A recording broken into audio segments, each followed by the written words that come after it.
मला वाटतंय ना बहुतेक सरकारने आपल्या डोळ्यात धूळ फेकलेले दिसते. अरे पण ते असे का म्हणून करतात काहीच कळत नाही. आता हे पण काय सांगायला हवं. आता पैशासाठी माणूस कुठल्याही थराला जाऊ शकतो. अरे पण ह्या वाड्यावर या गावावर त्यांचं खूप खूप प्रेम होतं. ते फक्त सांगण्यापुरतं. घ्या. मला सांगा ना, सरकारने गावासाठी कधी काही केलंय का? आठवतं तुम्हाला? नाही ना. आता गावाचं सोडा, व्यंकटेश खोतांचं घ्या ना. व्यंकटेश खोत वाड्यावर राहायचे ना. हो हो हो. सरकारने कधी त्यांना प्रेमाने जवळ केलंय का?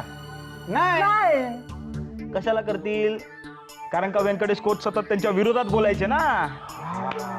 नाही पण मी काय म्हणतो, मी काय म्हणतो, ह्या साऱ्या प्रकरणात व्यंकटेशचा हात तर नसेल ना? नाही म्हणजे बोला सांगतो ना, म्हणजे तू डोबवायचा म्हणून व्यंकटेश आणि त्याच्या बायकोनं हा तमाशा तर मांडलेला नाही ना. हो, तुमच्या लोकांचा आहे ना, जे डोळ्यासमोर दिसतं त्याच्यावरती अजिबात विश्वास बसत नाही. घ्या. मात्र जे डोळ्यासमोर नाही घडत ना, त्याच्यावर लगेच विश्वास बसतो.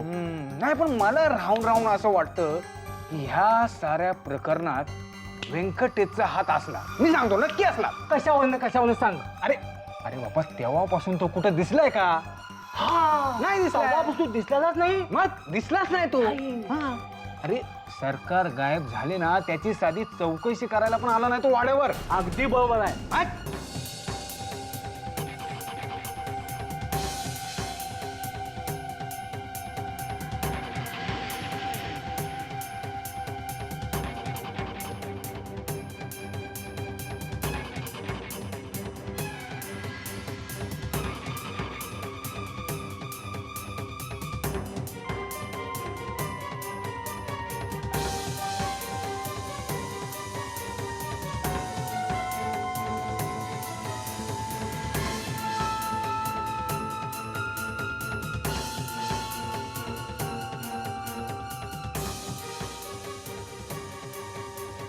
मोठी आई, मोठी अगं, त्या बाईने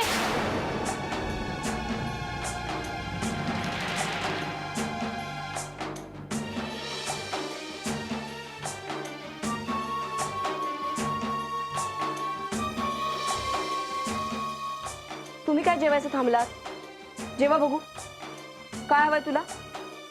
डाळ वाढू?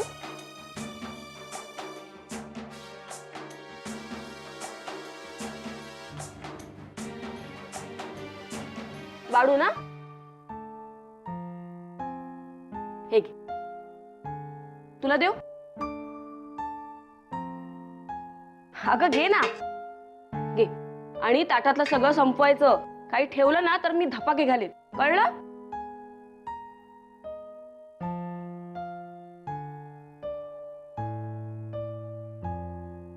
मोठे चल, तू पण जेवून घे.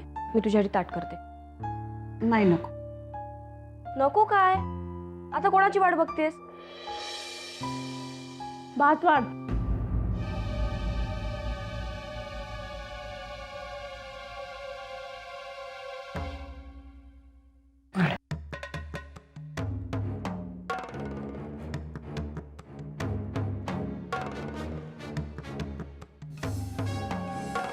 वाढ. आमटी पण वाढ.